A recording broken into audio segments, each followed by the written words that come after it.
Hello everyone and welcome to Galaxy 89 Cars. Today, thanks to HWM Aston Martin, I'm taking you on an in-depth exterior and interior tour of this 2020 Aston Martin DBX pre-production car. HWM Aston Martin have many high specification cars for sale and all of their contact details are in the description of the video. Aston Martin, in their 106-year history, have never really strayed out of the production GT, sports car and race car segments. However, due to increasingly stern emissions regulations, and to enter into the relatively recent super SUV market, Aston have strayed from tradition and crafted their very own super SUV, born with GT and sports car DNA, DBX. In addition to having Aston's classic flowing lines, Aston's first SUV does have genuine off-road capability, as it's able to weigh up to 500mm, has a max ground clearance of 235mm, and a breakover angle of 18.8 degrees. Constructed from a bonded aluminium body shell, just as DB11, DBX comes in at 5,039mm long, 2,220mm wide including the mirrors, 1,680mm high, and has a curb weight of 2,245 kilograms, with a weight distribution of 54% to the front and 46% to the rear. Now moving to the car's powertrain, the bonnet first needs to be unlatched using the red lever found to the right of the driver's footwell. At this point, I would usually lift the bonnet up and reveal the engine, but as this is a pre-production car, unfortunately this won't be possible. DBX is powered by a front-mounted 4-litre twin-turbo V8, the same AMG-derived model found in Vantage, but here it has been uprated to 542 brake horsepower and 700 Nm of torque. Despite the car's size and weight, this power plant can still propel DBX from 0 to 62 mph or 100 km/h in 4.5 seconds, and onto a top speed of 181 mph or 291 km/h. Now moving away from the engine, we turn to the wheels. There are two alloy wheel designs for DBX, both 22 inches at the front and rear.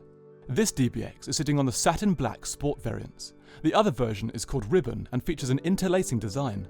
Braking is provided here by ventilated steel brakes, 410mm at the front and 390mm at the rear. Now moving to suspension, DBX's ride is managed by front independent double wishbones and a multi-link system at the rear. This system is governed by a 3-stage adaptive air suspension system that can raise the car by as much as 45mm and lower it by 50mm from my dynamic drive. DBX features an adaptive drive system that sends 100% of the power to the rear wheels during faster road-only driving, but can also send up to 50% to the front wheels when more grip is required, such as in slower off-road driving, thus providing it with four-wheel drive. The rear is managed by an EDIF that acts as a limited slip differential, providing a more dynamic drive. Now we've finished the model overview, we can start the exterior in-depth tour from front to back. Strong Aston Martin design language is bred into DBX, making it unmistakably an Aston Martin. The front starts with a lip, finished in the optional carbon. Above this is a flowing air intake to enhance airflow to the radiator behind. Above and on either side of this are Zagato-esque LED daytime running lights around an open channel that allows air to cool the brakes. Centrally, we find the iconic Aston grille with the horizontal slats that are reminiscent of DB11. At the top of the grille is a camera for the standard 360-degree park assist system. Moving up to the bonnet, the wings badge has been enlarged here to stay in proportion with the size of the car. It can also be finished in black chrome or carbon. On either side of the badge, the bi-LED adaptive lights have a similar form to those in DB11, but here, a sweeping aluminium strip replaces the curved aluminium daytime running lights. Moving back, the main bonnet clamshell also holds a familiar form to that in DB11, but with fewer central dynamic lines. However, the central grilles and bonnet blades remain and help to release hot air from the engine. Behind this is the broad windscreen with two wipers below. Moving up, we come to the panoramic tinted glass sunroof that comes standard on all cars. We will explore this feature more later in the video. We can now move to the lateral aspect of DBX. It starts with a long side skirt, here finished in the optional carbon. Above this, we find strong flowing lines. These help to direct air coming from the lateral air vents ahead of them. These vents also help to reduce pressure inside the wheel arch and improve stability. The gloss black wing mirrors are above. They have quite an elegant form, best seen from behind, and surely also contribute to aero efficiency. There are cameras underneath that contribute to the 360-degree park assist system. Continuing along the car, we find the familiar integrated door handles. Behind these and on the right side is the fuel tank flap. DBX can hold a maximum of 85 litres of fuel with an estimated MPG of 19.7. Moving back up, we come to the roof-mounted wing. This acts to split the air running over it, producing downforce and keeping the wiperless rear window clear of water. Below the window we find the distinctive rear ducktail, reminiscent of Vantage that further adds to both aesthetic and aero. To the rear of this are the flowing LED brake lights called Lightblade. Just under Lightblade there is crisp and clear branding with a second and large wings badge. Moving down we find more gloss carbon above the exhausts and aggressive 4-finned carbon diffuser. On either side, the surrounds to the dual exit exhaust features dotted design language reminiscent of bespoke Q projects such as V600, and even the exhaust is coated in carbon fibre. Now we've finished the exterior tour, we can move inside. The swan doors can be opened in the familiar way, by utilising the integrated handles and then opening them at 12 degrees. As with any Aston, the interior can be upholstered in a large variety of colours and materials, but this DBX is upholstered in obsidian black leather with spicy red contrast stitching and optional technical seat quilting. Out of 8 different options, the gloss carbon trim inlay has been selected here. We can now start the interior in-depth tour with the doors. Each door comes with double glazing to enhance noise insulation. Below this, the interior of the door starts with a smooth, rounded panel that straightens out as we move along it. It's upholstered in obsidian black leather with dual contrast stitch below. Underneath, the main area splits into two, with the higher section coming with the door release, finished in dark satin chrome here. The lower section starts with the large padded armrest that comes with controls for the electric mirrors and windows. Ahead, the satin finished door handle sweeps underneath the armrest, and below we come to the first speaker from the Aston sound system. A high definition system is also available. Under the armrest we come to this large carbon inlay. The dual contrast stitch separates as we come to the door storage and integrated speaker ahead. As previously mentioned, DBX has a max ground clearance of 235mm, but here it is less than 190mm as it's in easy entry mode. This DBX comes with the standard illuminated aluminium sill plaques, but these can be customised. Moving along the sill, we eventually come to the pedals, exterior light controls and the parking brake, and first dark chrome manually adjustable air vent above. Moving to the left, we come to the steering wheel. This DBX has the sport steering wheel, identified by its more squared off form, but a comfort version is also available, both with heating functions. Now looking at the wheel more closely, to the left we find buttons for cruise control, lane assist and cruise, and to the right, voice and volume and controls for the display screen ahead. Before we move to the screen, we come to the long gear shift paddles for the new 9-speed automatic gearbox that can be used in both full auto or manual modes. The screen ahead is a 12.3-inch fully digital TFT display that offers speed, revs, suspension and driving modes and a central infotainment display. As this is a pre-production car, I could only access from start, from reset and the basic trip, but this central section can also display radio, media and the sat-nav. Moving up, we start with the tweeter, but soon see how the dash is made from elevated leather sections, separating the driver and passenger zones with a speaker centrally. This speaker is the start of the waterfall central column. The first controls we find are the iconic glass drive selectors, park, reverse, engine start and stop, neutral and drive. Before starting the car, the key can be placed in the holder below. The engine start and stop button above can then be pressed, initiating the new start sequence on the screen below. This screen is a new 10.25-inch TFT unit from Mercedes, but with a newly designed Aston Martin user interface.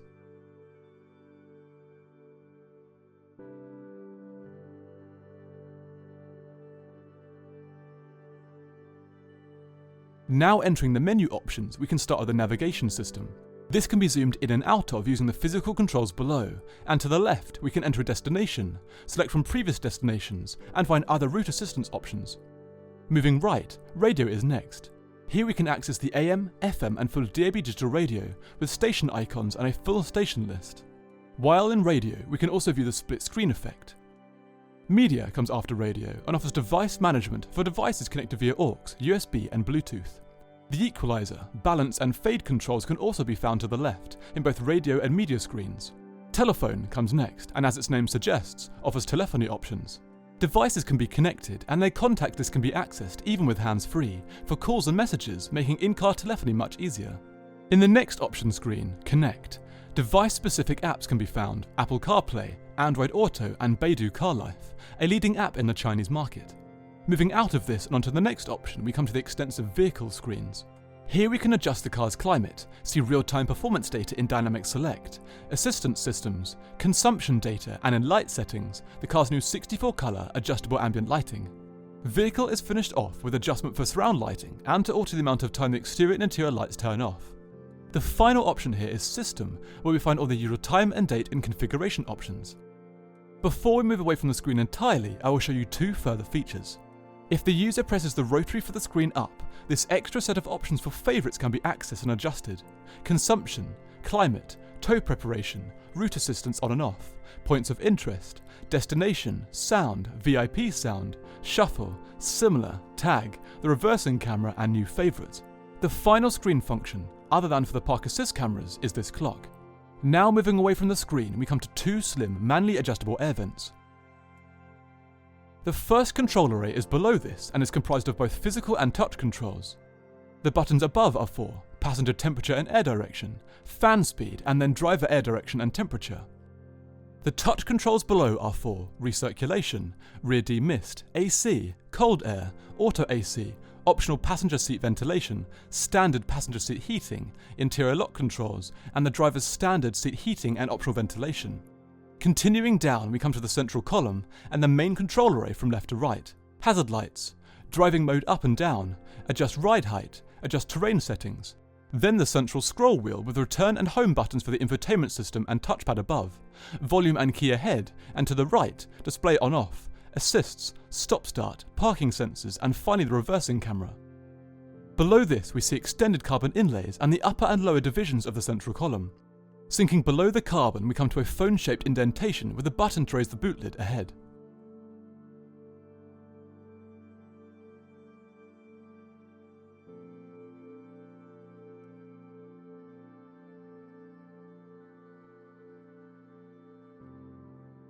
Moving back up, we come to the dual armrest and lid for the central storage compartment.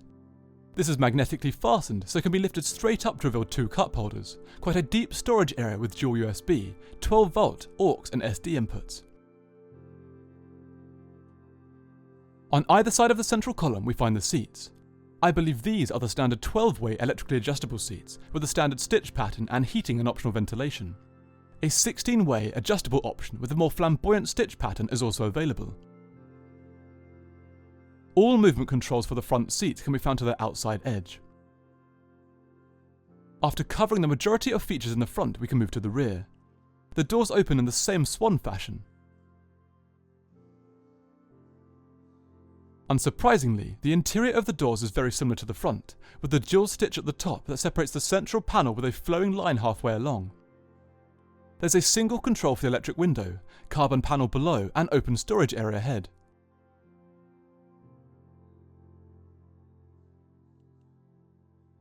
Before looking at the features in the rear in depth, let's take a POV look around. We start with the curvaceous top of the front seats.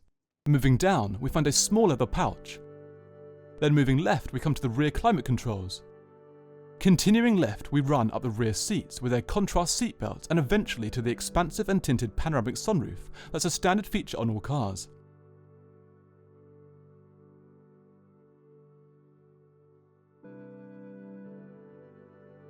Let's now take a more in-depth look at these features. As we step into the rear and sit down, we find a pillar speaker and adjustable air vent. The end of the central column projects into the rear with adjustable fan and temperature controls, two vents, optional seat heating, lock controls, dual USB inputs and another 12 volt input below.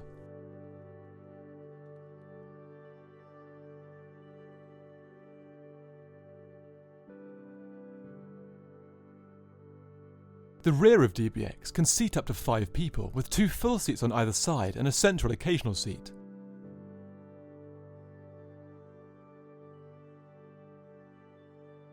The rear of this central seat can be pulled down to reveal 2 cup holders, and once finished with, easily pushed back up.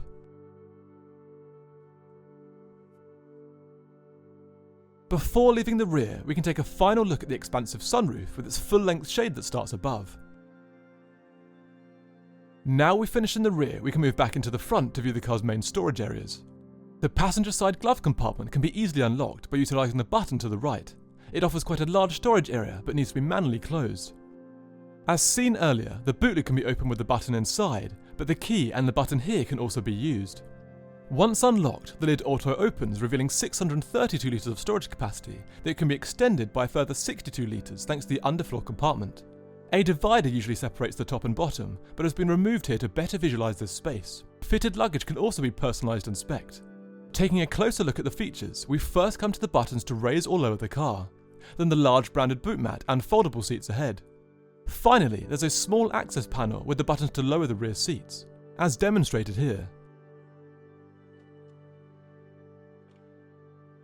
Once finished in the boot, the lid can be auto-closed using the button here and then secured by the car's soft close feature. Moving back inside briefly, we can view the car's final few features. On either side, there are large, Alcantara upholstered sun visors with slim vanity mirrors. Moving centrally, we come to the dual LED reading lights, control for the sunshade and SOS button. Looking from front to back, we really get a sense of how long the sunroof is and how long the shade is. Finally, moving down, we come to the auto-dimming rearview mirror. So that concludes my in-depth exterior and interior tour of this 2020 Aston Martin DBX that was displayed at HWM Aston Martin. All of their contact details are in the description of the video. Please subscribe for the latest content, and until next time, thanks for watching.